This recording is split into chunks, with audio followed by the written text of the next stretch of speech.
It's Mixing It Up.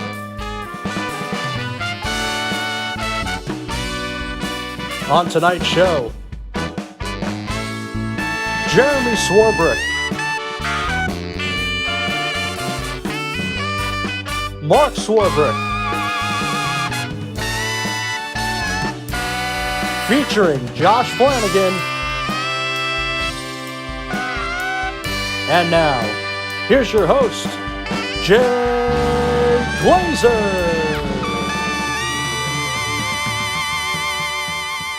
Welcome, everybody, to another edition of Mixing It Up. We are back for a new season. We took a little break. I am Jay Glazer, joined as always by Josh Flanagan. Great to see you, Flans. We're back for another season of Mixing It Up. It's good to be back in the saddle, Jay, and a brand new season of Mixing It Up, and we're gonna lead off with a bang today. We took a long break here. We were away for the summer. Obviously, we were sad not to have camp. Yes. One of the things that came out of the summer, though, is that we did get the opportunity to do something we had never done before, which was family camp over the summer, which was so awesome. We had a blast up there. Obviously, we would prefer regular camp, but of course, family camp was certainly a nice consolation prize for all of us with everything that went on this summer and it's still going on. I think the parents maybe had more fun than the kids during family camp. Well, it was their chance to be a camper for the first time or be a camper again. So whether it's nostalgic or brand new and a nice little weekend getaway for the family, there was a ton of energy, a lot of smiling faces, and it was just awesome to have a little taste of camp this summer. We were up there for the summer. I mean, we moved up in June. We had a few more off days than we normally would during the summer, but for the most part, that's for sure. For the most part, you and I, we quarantined at camp for the summer. We were in our own little bubble together. So it was, we had some other small groups up there that rented, which were fine, and they helped us get through the summer, but none of it was as fun as having our families up camp up there. We're going to move now to our what? I'm sorry, Flans, I'm getting breaking news in my ear. I'm being told the breaking news is in my other ear. Hold on. Yeah. Okay, we go live now to Speedy and Bernice for a very special announcement.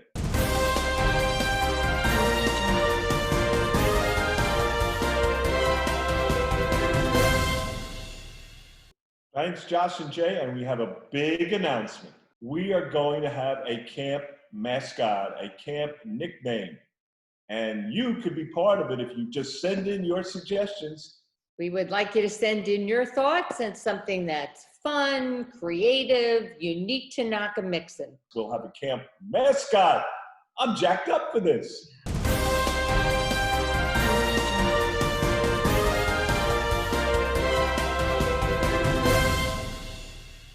All right, so there you have it. Straight Big from time. Speedy and Bernice. When it comes from them, it's official. We are going to have a nickname and mascot for the first time in the history of Nock-A-Mixon. You heard it from them. We want your ideas. You can email them direct to me, jay@campnock-a-mixon.com, or you want to DM us on all our social media, Instagram and Twitter. You can hit us up at Camp Nock-A-Mixon, on Facebook at official CNAM.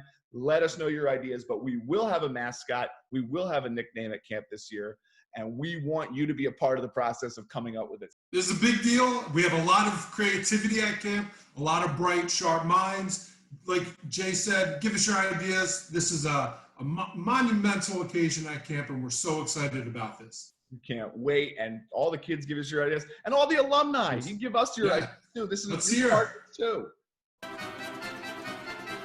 We have two very special guests joining us today. Our first alumni guests. We're so excited to have them. I think we should waste no more time and just get right to it, Flans. What do you say? Let's cut to it, Jay. Please welcome Nock-A-Mixon alums, Jeremy and Marc Swarbrick. Our first alumni guest on Mixon It Up. Thank you guys for being here. Very excited. Thanks for having us. Thank you. You're our first alumni guest. We couldn't think of better guests to have on. First of all, Jeremy's rocking his Nock-A-Mixon League shirt right now. I think, Jeremy, that's from your oldest middle summer? Is that right? Oldest middle summer, yes. Looks great. 1983. It still fits. It's in great shape. You're a longtime Nock-A-Mixon family. So were you the first, like you guys first generation of your family to come to Nock-A-Mixon? Yes. We were. Yep. Yes, we were. And how did you end up at Nock-A-Mixon? Well, I actually have a funny story about that with Speedy. Is we went for a tour. Jeremy and I both were Bluebell for a couple of years, and our mother tells us we didn't want to go to overnight camp. We kept pushing it off, but we went up to Nock-A-Mixon, and your dad took us on the tour. I had no idea he was the owner of the camp as he's taking us around, and he's holding a soccer ball. And I remember talking to him about how I play soccer and I love to play soccer. And we spent like 2 hours up there, and I had a great tour, and I just felt like I wanted to go there. I didn't need to look. And I looked at your father at the base and I said, will you be back here next year? Because I think I'm coming. I just remember getting canteen. We were doing the tour, and then we got canteen. That's what I remember. And sitting in the car on the way home, and my mother said, what did you guys think of it?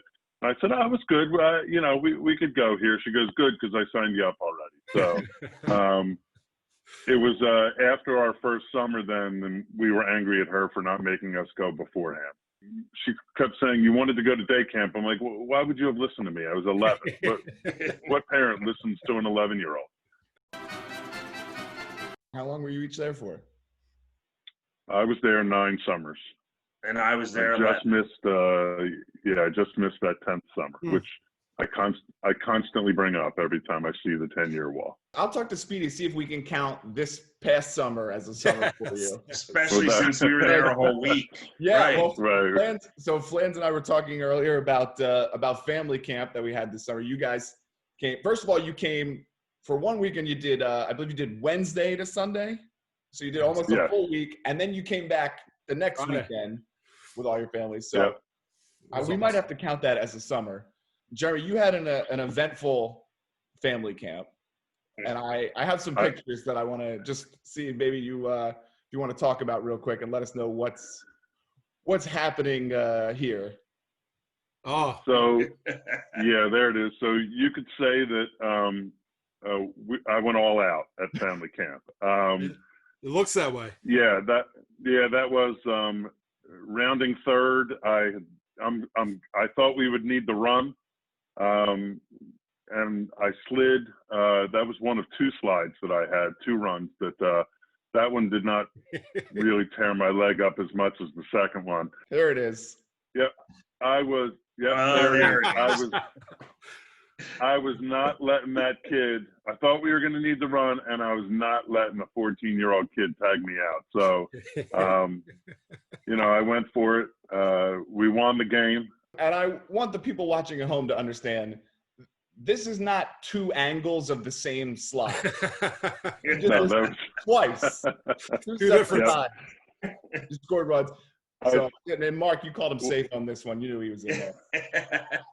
It was totally worth it when I got back to the dugout and Speedy was sitting on the golf cart and he was just doubled over laughing. So it was totally worth it. I got the run and the laugh. So Marc, the very first iteration of this show that Flans and I did, it was the pilot episode. Yes. We did an Instagram live, and I forget, we got into the conversation of great Lumar moments. Your name immediately came up because there is the legend, and I'll give you what I remember as I think maybe an 8-year-old or something like that, was that you had 2 free throws late in the game to win it. And as the legend goes, you took the microphone in Lumar Hall. Yes. And told everybody, after I make these 2 free throws, don't run onto the court. Do you want to tell us the truth, or do you want to just let the legend live? It was the Waiters AC game, and it was in the afternoon, and it was during the rain. Yes, it was a rainy day. So as growing up, there were some great counselor basketball games. there were a couple that were buzzer beaters when I was younger and watched from the sidelines. And the kids would rush the floor after, like, there were several. I mean, I remember them. And so it's our game and it's a tie game. And Fred Rosenfeld was reffing. And he had said to me, I'm good. There are two seconds left. There's 1 second left. And Fred was going to stop the game. He said, I'm going to stop the game no matter what, because in previous years, you kids run onto the court. So I'm screaming at him because my goal was to make the first one and miss the second, because there was no way in heck they were going to be able to get the rebound and throw it down. Whereas if I made the second one, they could have thrown it the length of the court when time doesn't start. So I grabbed the microphone after a quick argument with Fred. I grabbed the microphone and said, after I take, with a T, after I take this shot. Now, Greg Seltzer to this day swears that I said make, but after I take, I did not want to make the second one. I wanted to make the first one, have us be up by one, and then hit the ball off the rim. Thanks for clearing it up. I think we should stick with the legend, though. That's just Hey, Mark told his side of the story. My side of the story, I was in the building with my own 2 ears. I heard make, and that's how I'll see it. That's how I'll remember it for the rest of my life. And what a luxury to be able to decide which free throw you're going to make and which one you're not. You know, not all of us had that ability to do that. You know, it's not a common Swarbrick trait, Jeremy. No, it would have been if I hit the backboard. You know. Jerry, I wanted to ask you this. I told Speedy that I was having you guys on the show, and he told me, he didn't tell me what happened, but he told me that you one year went to the Long Island bus stop with him, you and a group of counselors. Speedy always goes to the Long Island bus stop. He always takes me with him now, but in the older days, he would always grab counselors and take them with him. And he said you guys had a fun night one night going on the Long Island bus stop. Yeah, so there's a reason why he doesn't take counselors anymore, and he takes you. Going to New York for the bus the first day of camp was a big honor for counselors, and if you got to go on the New York trip, that was a big thing. So Speedy took myself, Andy Siegel, and Rob Finkelman. We checked into the hotel. He ordered us dinner. And of course, you know, we thought this was the highlight, you know, of our camp careers. We were there with him, and we get dinner, and we get pizzas, and we were just laughing it up. And your father says, "I'm going to go take a walk. I got to get away from you, knucklehead." So he goes to take a walk. As soon as the door shuts to the room, we jump up. We're like, we have to short sheet his bed. So for those of you that don't know what short sheeting is, you actually have to untuck the top sheet and fold it in half and then tuck it in. So basically you can't, when you go to get into the bed, your feet get stuck. You can't, push your feet through to the end of the bed. So it creates like a trap for your feet. And we thought that this would be the funniest thing ever. So we make the bed, we remake this bed perfectly. He comes back after about 45 minutes, and we can't take our eyes off of him. We're just waiting for him. We're laughing, holding in laughter. Just before he goes to get into the bed, he takes all the sheets and just rips it apart, like rips the bed apart, untucks everything, ruining the short sheet. Well, we lose it.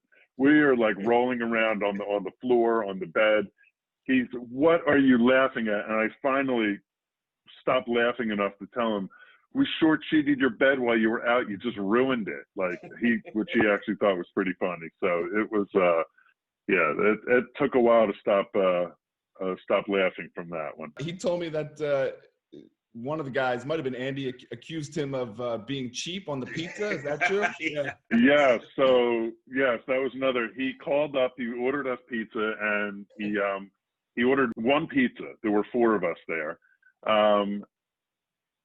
What we didn't realize that this was one of these 20-inch, enormous New York style, like just enormous pizzas. So he orders the one, and Andy goes like a you know, and he looks and says, what's the problem? He goes, I don't mean to insinuate, you know, you're being cheap, but I think that between the four of us, we can handle 2 pizzas. So he goes, all right, hotshot, 2 pizzas? You have to eat everything, though. You know, you've got to eat it all, no leftovers. So he's like, fine. These pizzas get delivered in a box. I mean, I've never seen a pizza this big.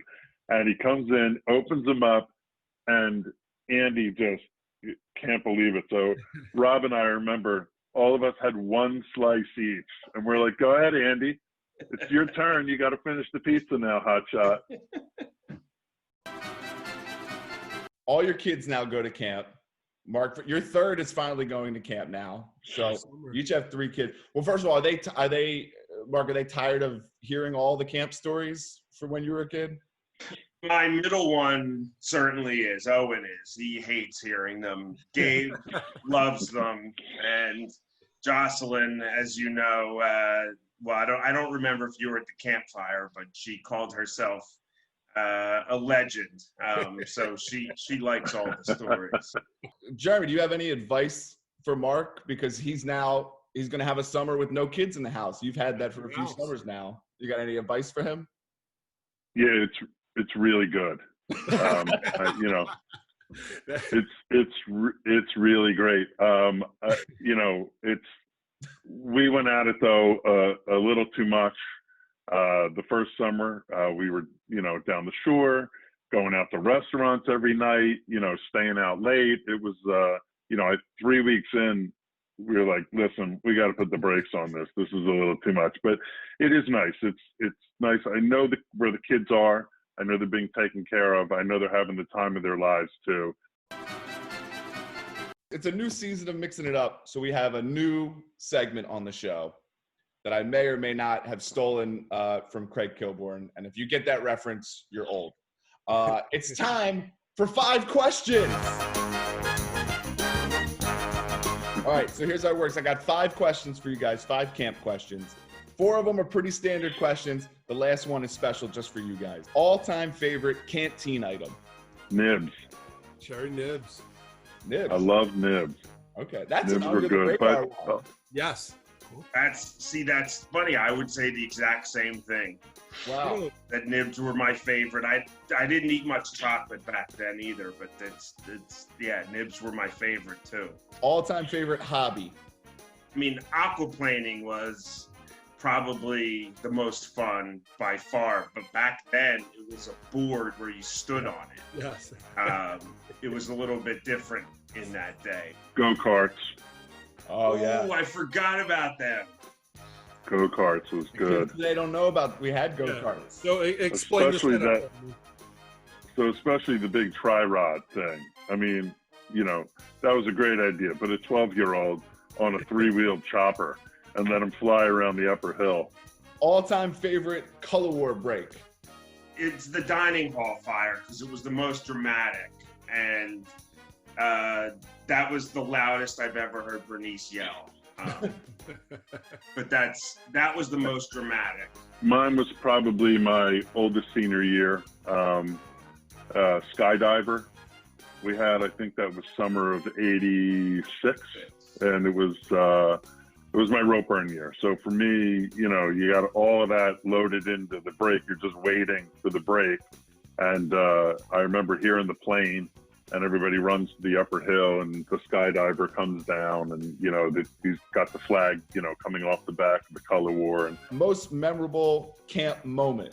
I could say that basketball game, but that's like an individual thing. But the most memorable moment is when you're with your guys, when you're with your bunkmate, you're doing, you know, either rope burn, or it didn't matter the 4 sports that you're playing in color war. When you're just, it's that playing in those games your oldest senior year is just something. I still talk to my friends about that today, whether it be the hockey game, the basketball game. Rope burn, it's a little different back then, but still we talk about rope burn this day, but rope burn is the best. yeah, it's got to be rope burn. I mean, I remember the time, you know, of it took for our rope to break. You know, I just, that and senior A hockey that year in Color War came down to, scored the game-winning goal, which I still remind Merrill Zabot about. And you just did he was again. the goalie. He was the goalie. I just did it again. Fifth and final question. This is special just for you guys. If you could get one more year as a camper, but it means your kids would get one less year as a camper, would you do it? I would not. Look, part of growing up is knowing when the party's over.